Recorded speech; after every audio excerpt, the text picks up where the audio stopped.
Okay, just a little thing. What do you call it? A vignette. In the interim, this is what happens when the combine guy gets to the end of the field. Let me reset the camera. He will shut down, and your course play guy here, if it hasn't reached 50% fill level, then he'll just sit there, twiddling his thumbs, wasting gas, getting paid for nothing, until you come over and unload yourself one way or another. Easiest way is to just hop in the combine and drive over. Okay, I'll drive this guy over. Might as well, I'm gonna pipe in before I fold the thing.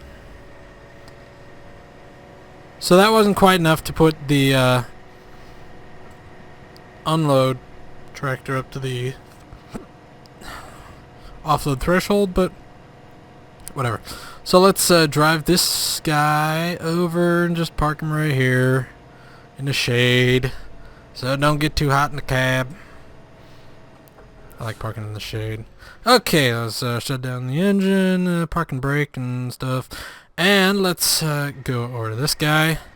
Now what you want to do is you want to bring up your course play HUD and drive now. And he'll go and he'll drop off his cargo. And yeah. So you can see that guy over there, he's still planting. And as soon as this cargo gets dropped off, I'm gonna have him switch over to the cultivator and till the field.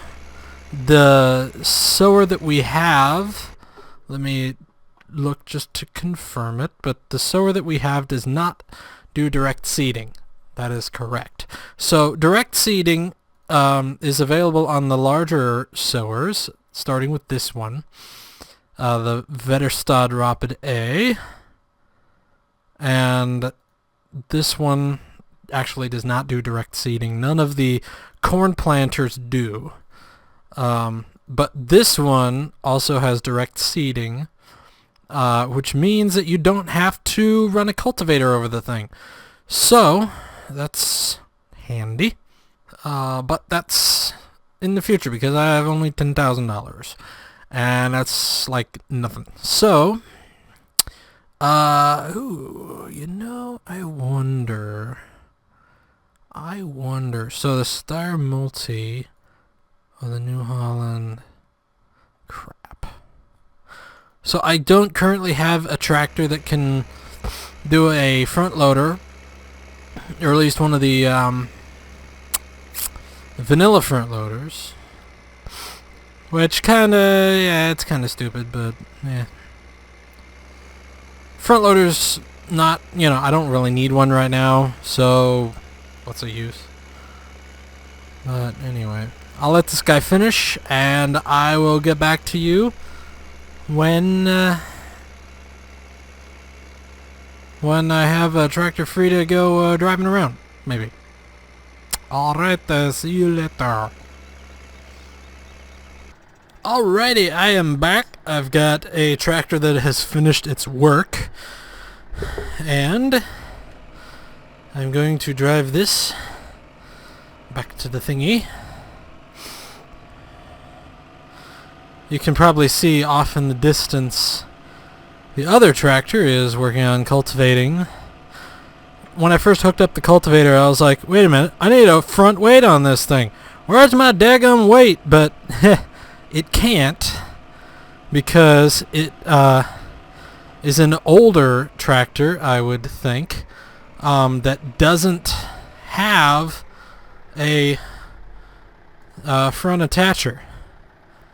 Well, it has a front attacher. It's just a pin hitch instead of a 3-point hitch. So first, let me offload my weight here. So switch. Okay, drop the weight, and now this thing's set. Reverse, and just flip this around.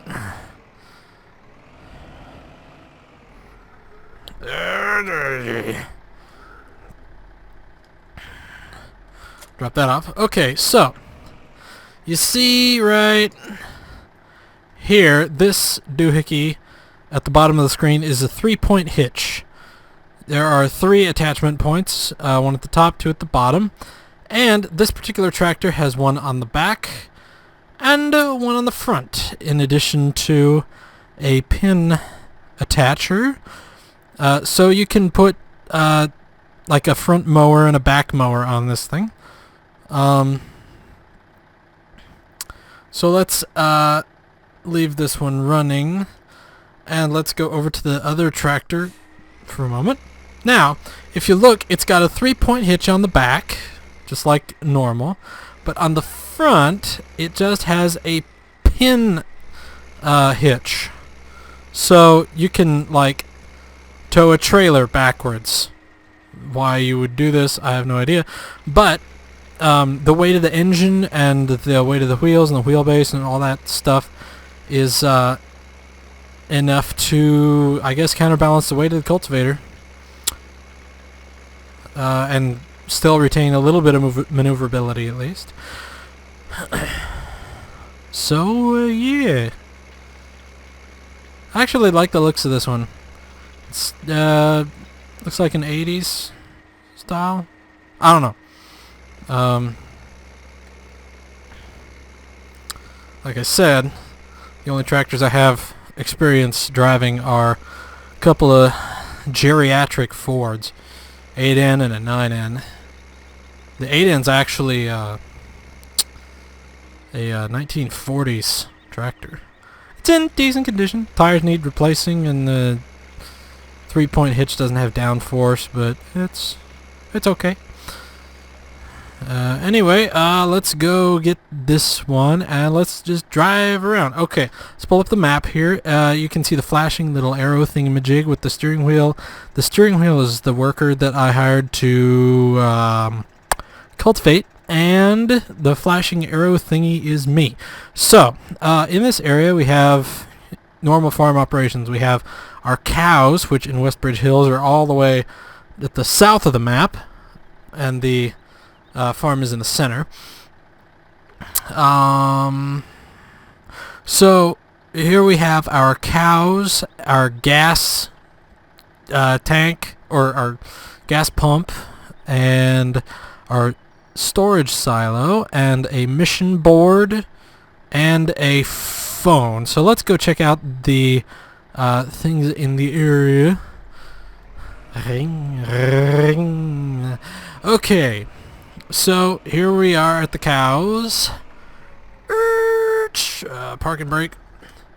Let's hop out because it stays running, which is another feature of drive control. This is a silage bunker, and I can chaff some corn or make grass into silage and stuff like that. And in here is the cow area. So this is where the feeding trough is. My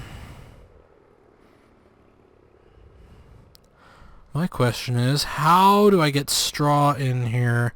I guess I'll cross that bridge when I come to it, but here's the area where the cows are. Let's see if I can jump over this. Yep, and I can go out into here, and here's their pasture. Their pasture. And it's all fenced in. It's a nice big area. I can't bring any machinery in here, but I can run around. Yeah. What do we got here? What is this? Looks like a big old thingy. So let's get out. And now it's really bugging me. I wonder how you get straw. Because in order to produce, or in order to be at 100% efficiency and produce manure, there has to be straw bedding. So here's where the manure is going to go. What is this? This is where the slurry is going to go. That's the liquid manure. Let's jump in here. That's nasty. And that's basically free fertilizer. It's not nearly as efficient. I think I read somewhere, maybe on the wiki or something, that slurry was maybe the most efficient, but the toughest to produce. And while it's free, manure is the least efficient because manure spreaders go through it like really quick, and you can't automatically reload a manure spreader unless you have a course course. And I haven't figured out quite how to do that yet. I mean, I think it's two machines working in tandem on two different courses. But anyway, so let's get back in here. And let's drive up north to the shop. Actually, no, let's go check out the mission board over here. And I'm not going to have, even if I do have missions, I'm not going to be able to do them at all because I don't have a mower, I don't have a front loader. Let's do... Okay, so... over there on the left, it will say, it will have a bunch of missions. There are 4, I want to say, types of missions. There are front loader deliveries, which are, you have a front loader and a pallet fork, and you deliver a pallet of something to some location. There are demand missions, which there will be a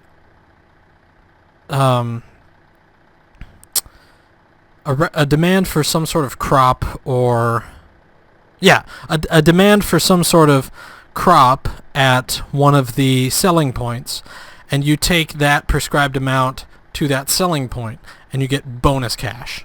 It's never, for me at least, been the one that has the highest price. There are also demand periods where there will be higher demand on for different crops at different selling points, and that's if you can wait, that's when you want to go sell because you can make some big bucks. So let's go back. Okay, there's the job board. Let's the phone I never use because it's basically just quick access to tutorials and stuff. So let's grab this helpline, and so it's just click on different hints and stuff. Job boards. Here we go. We got transport missions, deliver a pallet of goods. Mowing missions want you to mow a certain fenced-in area. Requires a tractor and a mower, or with mods you can have the Big M or the Amazon Profi Hopper. Demand missions expect you to deliver a given amount of a certain fruit type to a specific location. Okay, and generally 10 minutes. Get back in here. Let's drive up to the shop. Alright, let's go to the shop. Drive control, another cool thing it does is it decreases the in-cab volume for engine sounds. So it's a lot easier to play without going mad from white noise. Having no traffic is, I don't know, it kind of feels weird, but at the same time, I don't have to yell at drivers for getting in my way. Okay, shop is this driveway right here.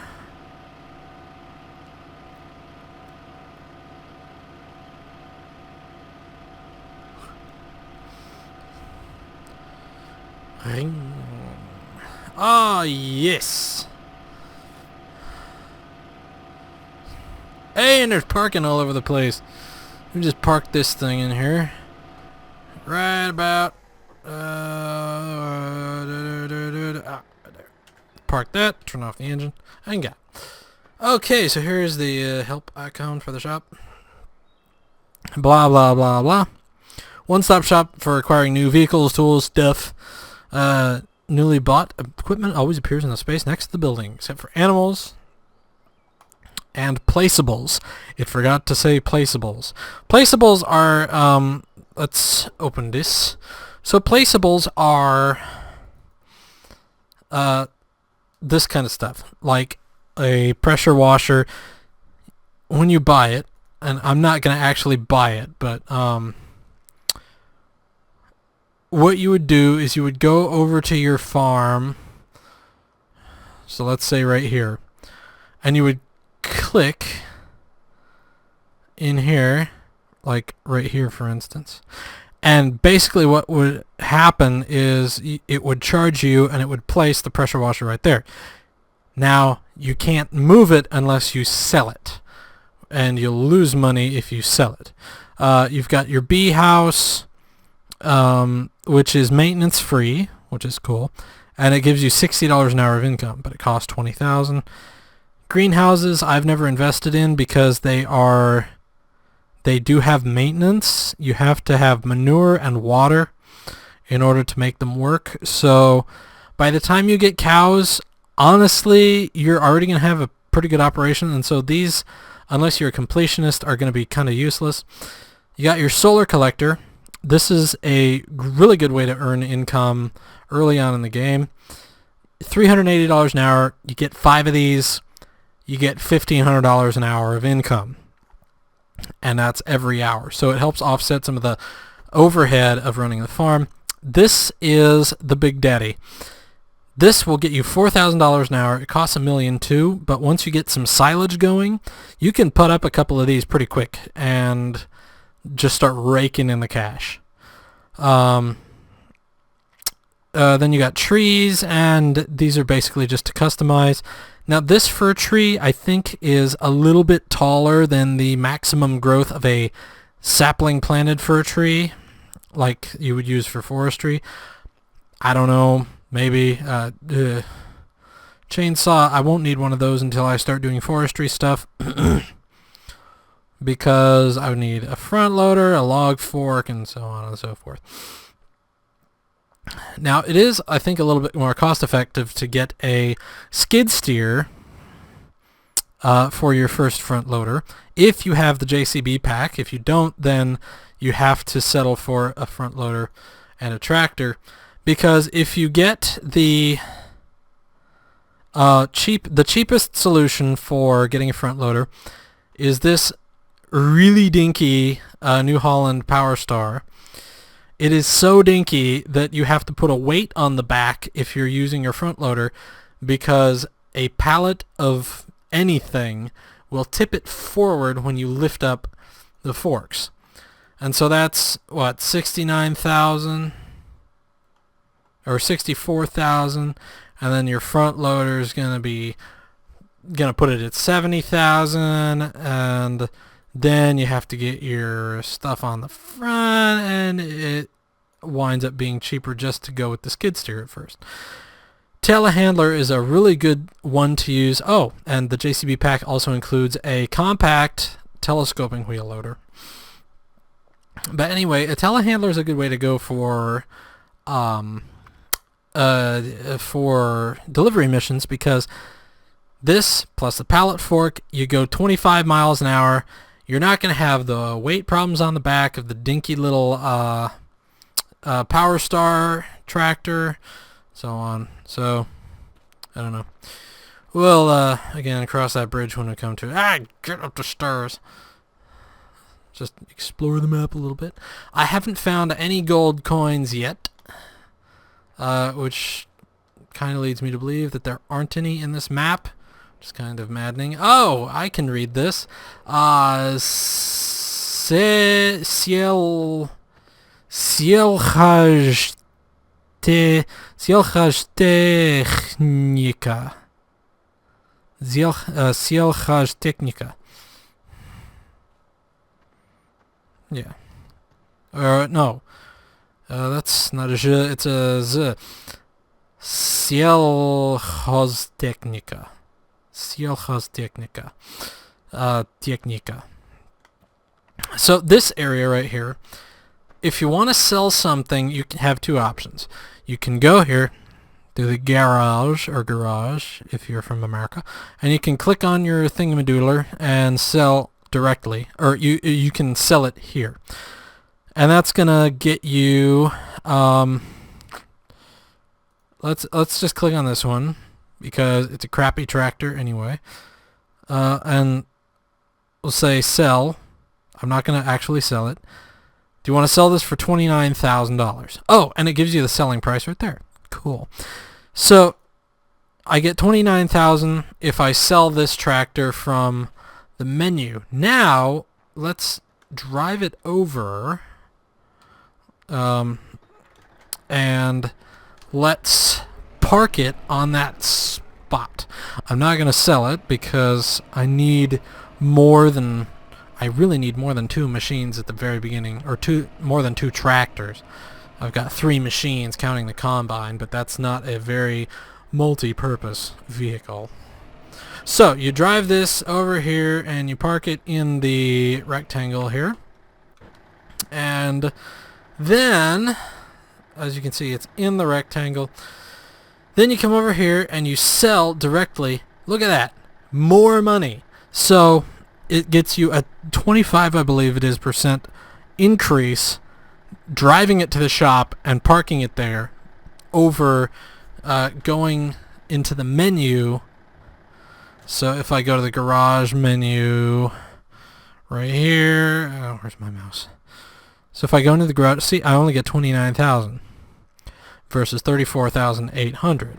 That's another $5,800 that I can put toward other stuff. So anyway, that's basically an overview of the game. A little bit of driving around. The episode's probably getting a little long at this point. And my guy is still working on Field 19. Let's drive back over there and see yield. There's no traffic though, so screw it. Ring. We'll go back over there and see how the guy's doing. And if he's almost done, then awesome.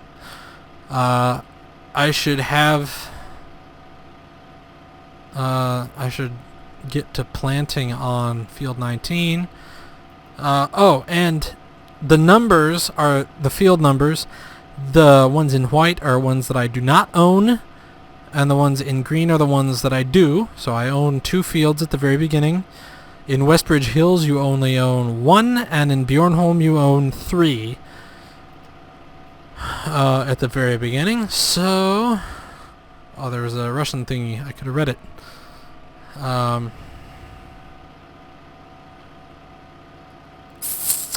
So let's hook this Dewey up, and yes. So let's go ahead and hook this puppy up and get it working, and then we'll end the episode. I will tally up our crops, maybe. Attach, and then bring this around. I wish I had brakes to work, like left brake and a right brake. Adds a little bit of handling if the front wheels are a little light.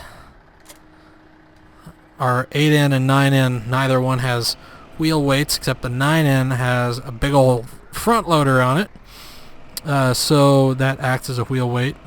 But if you drive the 8N with a bush hog on it, on the back, or a box blade or something, then you have to use the brakes to steer because your front wheels are literally barely touching the ground.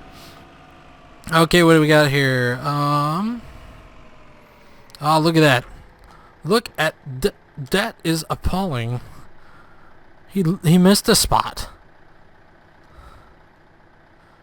That's what I get for using a tractor with such a crappy turning circle, because it's got a super long wheelbase.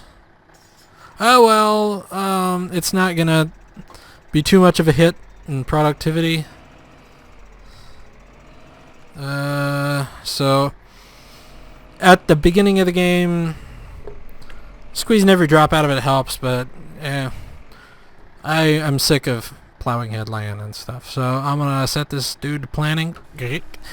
And I'm going to cut it right there because we've done pretty much all we're going to do this time around. Hello. Bye-bye. And next time we'll set about harvesting our 2 fields and building up some more crops. In your PDA here you have various, up here you have your storage and all your prices and stuff. So these are the various selling points. Wheat to the bakery, barley, canola. I don't know why the bakery would need canola. Maybe for oil. But yeah. And so here's all the... Oh! Okay. That's interesting. That's really interesting. You gotta manage your selling a little bit more. I like it. Westbridge Hills is boring. This is a little bit more fun. Anyway, I got 29 tons of wheat, and these are basically 1,000 liters, so I guess it's like a volumetric ton, I guess. So 29 tons of wheat, you get, I don't know, $30,000 for it. But anyway, more of that next time. If you like this video, click on the like button, that little thumbs up down there, and if you want to see more of this, be sure and click on subscribe. I really appreciate all the help and support I can get. And I guess I will see you all next time. Bye-bye!